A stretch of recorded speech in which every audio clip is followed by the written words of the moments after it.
You are watching Maulana Anis Bilgrami. Please subscribe. Also, don't forget to like, comment, and share. السلام علیکم ورحمۃ اللہ وبرکاتہ.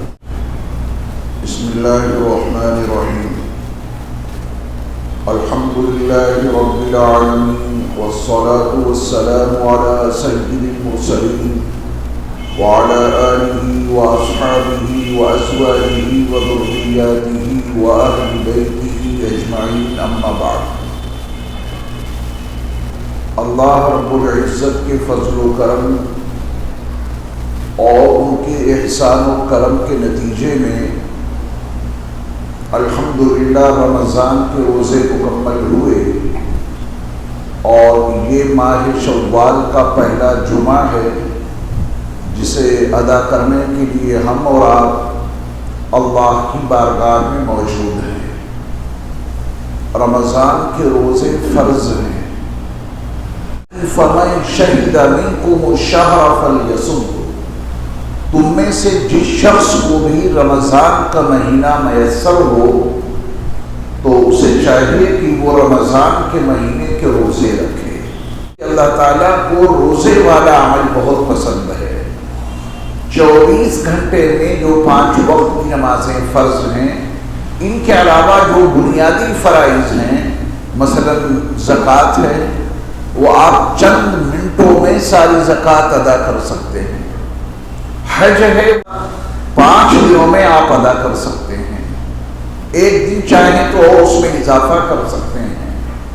عمرہ 1-1.5 گھنٹے میں آپ ادا کر سکتے ہیں. لیکن اللہ تعالیٰ نے جو روزے فرض کیے ہیں ان کی تعداد 1 ماہ کی ہے. مکمل 1 مہینہ روزہ رکھنا ہے فرض کے درجے میں.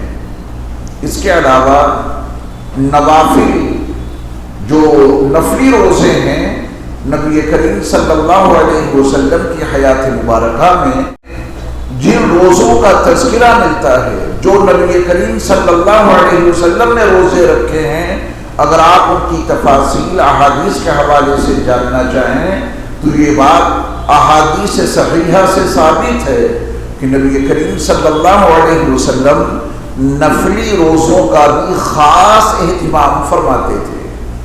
چنانچہ ہر ہفتے میں 2 روزے پیر اور جمعرات کے نبی علیہ السلام ان 2 روزوں کا اہتمام فرماتے تھے. حالانکہ یہ نفلی روزے ہیں لیکن آپ علیہ السلام ہر پیر کا روزہ رکھتے اور آپ علیہ السلام ہر جمعرات کا روزہ رکھتے. اسی طرح ہر مہینے میں نبی کریم صلی اللہ علیہ وسلم مزید 3 روزوں کا اہتمام فرماتے تھے. ہر چاند کے مہینے کی 13، 14، 15 تاریخوں کا آپ علیہ السلام روزہ رکھا کرتے تھے. یہ ایام 20 کہلاتے ہیں. ایام 20 کے روزے بھی نبی علیہ السلام رکھنے کا اہتمام فرماتے تھے. اس سے اندازہ لگایا جائے کہ وہ نبی جو بخشے بخشائے ہیں وہ فرض روزوں کے علاوہ نفلی روزوں کا کتنا اہتمام فرماتے ہیں. ہر ہفتے میں پیر اور جمعرات کا روزہ اور ہر مہینے کے یہ 3 روزے ایام 20 کے یعنی 13، 14 اور 15 تاریخوں کا روزہ نبی کریم صلی اللہ علیہ وسلم رکھا کرتے تھے. نوافل ہوتے ہی اس لیے ہیں کہ اگر فرائض کی ادائیگی میں کوئی کمی کوتاہی رہ جاتی ہے تو اللہ تعالیٰ ان نفلی کاموں کے ذریعہ ان فرائض کی کمی کوتاہی کو پورا کر دیتے ہیں. ہم اور آپ نمازیں ادا کرتے ہیں. ان 5 وقتہ نمازوں میں جو نوافل ہیں ان نوافل کے ذریعہ فرائض میں کوئی کوتاہی اگر رہ گئی ہے اور یقیناً رہ ہی جاتی ہے، کون نماز یہ دعویٰ کر سکتا ہے کہ میں نے نماز اسی طرح ادا کر دی جیسے کہ مطلوب ہے؟ کوئی نہ کوئی کمی رہ جاتی ہے. اللہ تعالیٰ ان نوافل کے ذریعہ فرض نمازوں کی کمی کو پورا کر دیں گے. اسی طرح اگر ہمارے روزوں میں کوئی نہ کوئی کمی رہ گئی ہے، فرض روزوں میں، رمضان کے روزوں میں کوئی کمی رہ گئی ہے، کوئی کسر باقی رہ گئی ہے، اور یقیناً رہ ہی جاتی ہے، کبھی نظروں کی حفاظت نہیں ہو سکی، کبھی فکروں کی حفاظت نہیں ہو سکی، کبھی دل اور دماغ پہ قابو نہ رکھ سکے، کبھی اور کوتاہی ہو گئی، تو پھر روزوں میں، فرض روزوں میں اگر کوئی کمی کوتاہی ہے تو اللہ تعالیٰ ان نفل روزوں کے ذریعہ سے اس کمی کو پورا کر دیتے ہیں۔ اسی طرح نبی کریم صلی اللہ علیہ وسلم نے رمضان کے بعد کا جو مہینہ ہے شوال، جس میں اس وقت ہم اور آپ اپنے شب و روز گزار رہے ہیں، اس کے تعلق سے سیدنا ابو ایوب انصاری رضی اللہ تعالی عنہ سے مروی نبی کریم صلی اللہ علیہ وسلم کا وہ فرمان مبارک صحیح مسلم میں موجود ہے۔ سیدنا ابو ایوب انصاری رضی اللہ تعالی عنہ فرماتے ہیں کہ اللہ کے رسول علیہ السلام نے ارشاد فرمایا، من صام رمضان ثم اتبعه ستا من شوال کان کصیام الدہر او کما قال علیہ السلام، جو شخص رمضان کے روزے رکھے پھر شوال میں اس کے بعد 6 روزوں کا اور اہتمام کر لے، رمضان کے روزے رکھیں اور رمضان کے بعد شوال کے مہینے میں یہ قید لگی ہے شوال کے مہینے کی، 6 روزے اگر کوئی شوال کے مہینے میں رکھ لے اسے کتنا ثواب ملے گا۔ سرور کائنات صلی اللہ علیہ وسلم کا فرمان عالی شان ہے کہ اس کو پورے سال روزے رکھنے کا ثواب ملے گا۔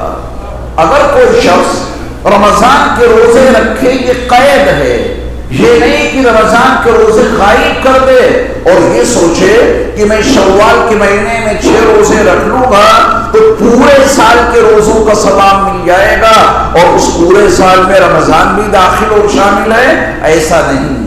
من صام رمضان، یہ پہلی قید ہے، جو شخص رمضان کے روزے رکھے اور پھر شوال کے مہینے میں 6 روزے رکھے، یہ 6 روزے نفلی ہیں، یہ فرض نہیں ہیں، لیکن ان 6 روزوں کے نتیجے میں، ان 6 روزوں کی برکت سے اللہ تعالیٰ پورے سال کے روزوں کا ثواب عطا فرمائیں گے۔ اس سلسلے میں چند باتیں ملحوظ خاطر رکھنی ضروری ہیں۔ فرض کیجئے کسی شخص کا کوئی روزہ یا اس سے زائد 2 روزے 3 روزے یا جتنے بھی روزے فرض رمضان کے چھوٹے ہیں، پہلے وہ ان کی قضا کرے۔ پہلا کام کیا ہے؟ چھوٹے ہوئے روزوں کی قضا کرنا، پھر وہ 6 روزے رکھنا۔ خواتین ہیں، ان کے ساتھ میں کوئی عذر، شرعی عذر لاحق ہو جاتا ہے جس حالت میں ان سے روزے معاف تو نہیں ہوتے لیکن ممنوع ہیں ان ایام میں روزے رکھنے، تو ایسی خواتین اگر یہ 6 روزے رکھنا چاہتی ہیں، پہلے ان کو رمضان کے چھوٹے ہوئے روزوں کی قضا ضروری ہے، اس کے بعد یہ 6 روزے رکھیں۔ اسی طرح مرد حضرات میں سے اگر کوئی بیمار ہو گئے ہو یا کہیں سفر میں جانے کی وجہ سے کوئی روزہ ان کا چھوٹ گیا ہو تو یہ نفلی روزے 6 روزے بعد میں رکھیں گے، پہلے چھوٹے ہوئے فرض روزوں کی قضا اور اس کے بعد یہ 6 روزے۔ ایک وضاحت اور بھی ان 6 روزوں کے بارے میں ذہن میں یہ رہنی ضروری ہے کہ یہ 6 روزے تسلسل کے ساتھ نہیں، لگاتار نہیں، پورے شوال کے مہینے میں پورے ہو جائیں تو یہ فضیلت حاصل ہو جائے گی۔ کان کصیام الدہر، اس کو پورے سال کے روزے رکھنے کا ثواب ملے گا۔ تسلسل کے ساتھ لگاتار یہ 6 روزے رکھنے ضروری نہیں ہے۔ یہ بھی ضروری نہیں ہے کہ عید کے فوراً اگلے دن پہلا روزہ رکھ لے، یہ بھی ضروری نہیں ہے۔ بعض لوگوں کے ذہنوں میں شش عید یعنی 6 روزوں کے بارے میں، عید کے 6 روزوں کے بارے میں یہ غلط فہمی ہے کہ ان 6 روزوں کو رکھنے کے لیے پہلے ضروری ہے کہ عید کے فوراً بعد اگلے دن وہ کم از کم 1 روزہ رکھے، ایسا کوئی مسئلہ نہیں۔ آپ جب سے چاہیں ان روزوں کو رکھنا شروع کر دیں، ایک ساتھ رکھیں تو بھی جائز ہے، الگ الگ رکھیں تو بھی جائز ہے. 6 روزے شوال کے مہینے میں پورے ہو جانے چاہیے.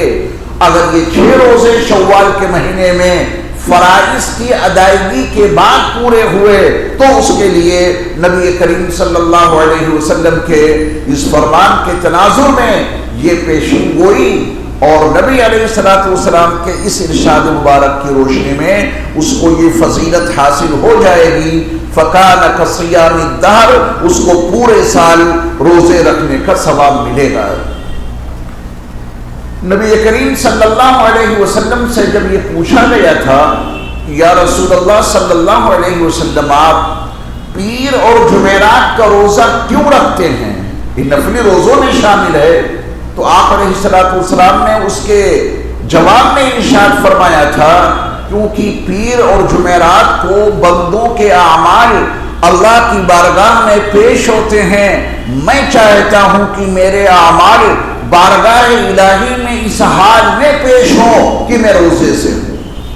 آپ علیہ السلام نے پیر کے روزے کے تعلق سے ایک اور وضاحت فرمائی تھی کہ میں پیر کا روزہ اس لیے رکھتا ہوں کیونکہ میں اسی دن پیدا ہوا اور اسی دن میری بعثت ہوئی. تو آپ علیہ السلام اپنے یوم پیدائش کو بھی عنوان بنا کر امت کو بتا رہے ہیں کہ میں پیر کا روزہ اس لیے رکھتا ہوں کہ میں اسی دن پیدا ہوا اور اسی دن مجھ پر نزول قرآن ہوا، اسی دن میری بعثت ہوئی. تو آپ علیہ السلام خصوصیت کے ساتھ نفلی روزوں کا اہتمام فرمایا کرتے تھے. صحیح مسلم کی روایت ہے، اس حدیث کا راوی سیدنا ابو ہریرہ رضی اللہ تعالی عنہ ہیں. نبی کریم صلی اللہ علیہ وسلم نے اپنے صحابہ سے پوچھا تھا من اصبح منکم اليوم صائما، یہ بتاؤ کہ آج تم میں سے نفلی روزے کی حالت میں صبح کس نے کی. یہ نفلی روزے کا ترجمہ میں نے حدیث کے مزاج کے مطابق کیا ہے کیونکہ انداز سوال یہ بتا رہا ہے من اصبح منکم اليوم صائما، آج تم میں سے روزے کی حالت میں صبح کس نے کی ہے. اگر رمضان کا مہینہ ہوتا تو یہ انداز سوال ہو ہی نہیں سکتا تھا کیونکہ رمضان کے روزے تو ایک ایک فرد پر اور ایک ایک شخص پہ فرض ہیں، روزے فرض عین ہیں. یہ سوال کا انداز بتا رہا ہے کہ یہ رمضان کے علاوہ نفلی روزوں کے بارے میں نبی علیہ السلام نے اپنے صحابہ سے پوچھا ہے. نبی علیہ السلام نے اپنے صحابہ میں نفلی روزہ رکھنے کے عنوان سے وہ روح پھونک دی تھی کہ نبی علیہ السلام کی طرح آپ کے صحابہ کرام رضوان اللہ تعالی علیہم اجمعین بھی نفلی روزوں کا اہتمام کیا کرتے تھے. آپ علیہ السلام نے جب یہ پوچھا کہ من اصبح منکم اليوم صائما، یہ بتاؤ کہ آج تم میں سے نفلی روزہ کس نے رکھا ہے، تو بہت سے صحابہ نے رکھا ہوگا لیکن جواب دیا تھا سیدنا ابو بکر صدیق رضی اللہ تعالی عنہ نے انا یا رسول اللہ صلی اللہ علیہ وسلم، میں نے آج نفلی روزہ رکھا ہے. اس کے علاوہ 3 سوالات اس حدیث میں اور موجود ہیں. تم میں سے آج جنازے میں کس نے شرکت کی، تم میں سے آج مسکین کو کھانا کس نے کھلایا، اور تم میں سے آج کسی مریض کی مزاج پرسی کس نے کی. یہ 3 سوالات اس حدیث میں اور مذکور ہیں جو سیدنا ابو ہریرہ رضی اللہ تعالی عنہ سے مروی حدیث ہے. اور ان تینوں سوالوں کے جوابات بھی سیدنا ابو بکر صدیق رضی اللہ تعالی عنہ نے ہی دیے تھے. انا یا رسول اللہ صلی اللہ علیہ وسلم، میں نے آج جنازے میں شرکت کی ہے. یا رسول اللہ صلی اللہ علیہ وسلم، آج میں نے مسکین کو کھانا کھلایا ہے. اور یا رسول اللہ صلی اللہ علیہ وسلم، آج میں نے بیمار کی مزاج پرسی کی ہے. چاروں سوالات کے جوابات سیدنا ابو بکر صدیق رضی اللہ تعالی عنہ نے دیے، لیکن اس کا مطلب یہ نہیں تھا کہ اس دن نفلی روزہ صدیق اکبر کے علاوہ کسی اور نے رکھا ہی نہیں تھا.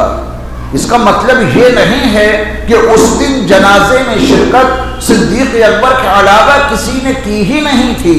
اس کا مطلب یہ بھی نہیں کہ اس دن کسی مسکین کو کھانا صدیق اکبر کے علاوہ کسی اور نے کھلایا ہی نہیں تھا، اور اس کا مطلب یہ بھی نہیں کہ اس دن کسی بیمار کی مزاج پرسی صدیق اکبر رضی اللہ تعالیٰ عنہ کے علاوہ کسی اور نے کی ہی نہیں تھی، اور صحابہ نے بھی یہ اعمال انجام دیے تھے، لیکن جواب صدیق اکبر رضی اللہ تعالیٰ عنہ کے ہیں۔ نبی علیہ السلام نے ان چاروں کاموں پر کیا ارشاد فرمایا، جس میں نفلی روزہ بھی شامل ہے۔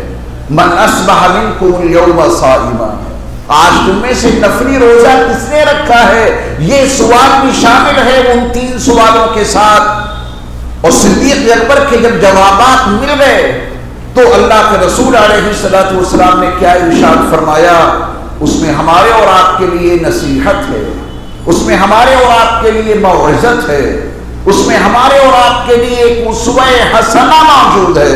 ہم اور آپ بھی اپنے اندر وہ چاروں صفات پیدا کرنے کی کوشش کریں تاکہ ہمیں اور آپ کو بھی وہ فضیلت حاصل ہو جائے جو رسول اکرم صلی اللہ علیہ وسلم نے اس حدیث کے بالکل آخری جملے میں ارشاد فرمائی۔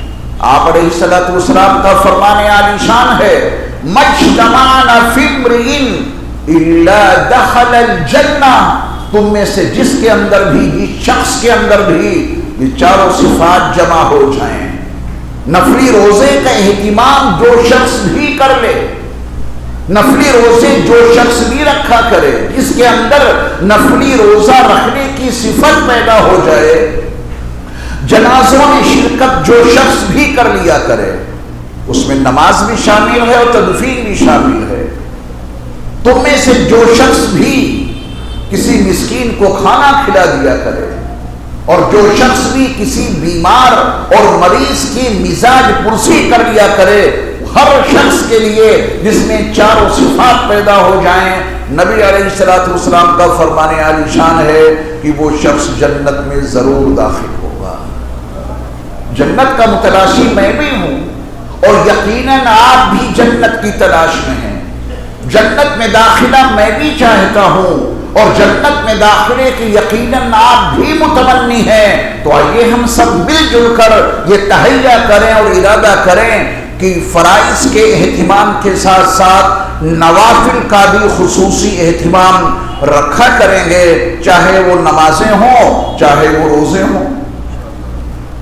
نوافل کا اہتمام رکھیں گے، فرائض کی کمی بیشی ان نوافل کے ذریعہ پوری ہوگی انشاءاللہ، نمازوں کی، فرض نمازوں کی کمی نفل نمازوں کے ذریعہ پوری ہوگی، روزوں میں، فرض روزوں میں اگر کوئی کمی کوتاہی رہ گئی ہے تو پھر وہ نفل روزوں کے ذریعہ پوری ہوگی، فرض زکوٰۃ میں اگر کوئی کمی کوتاہی رہ گئی ہے تو آپ کے نفلی صدقات کے ذریعہ وہ پوری ہوگی۔ اسی طرح حج، صرف ایک مرتبہ پوری زندگی میں اللہ رب العزت نے اہل ایمان کے ذمے حج فرض کیا ہے، لیکن آپ خود صحابہ کرام رضوان اللہ تعالی علیہم اجمعین کے معمولات زندگی دیکھیں۔ سیدنا امام حسن اور امام حسین رضی اللہ تعالی عنہ کے حجوں کی تفصیل جاننے کی کوشش کریں، امام اعظم ابو حنیفہ رحمۃ اللہ علیہ کے حجوں کی تفصیل جاننے کی کوشش کریں تو آپ دنگ رہ جائیں گے۔ ان کے ذہنوں میں یہ بات تھی کہ بے شک زندگی میں حج ایک مرتبہ ہی فرض ہے، لیکن کچھ حج نفلی کر لیے جائیں تاکہ اگر اس فرض حج میں کوئی کمی کوتاہی رہ گئی ہو تو ہمارے نفلی حجوں کے ذریعہ اس کی تکمیل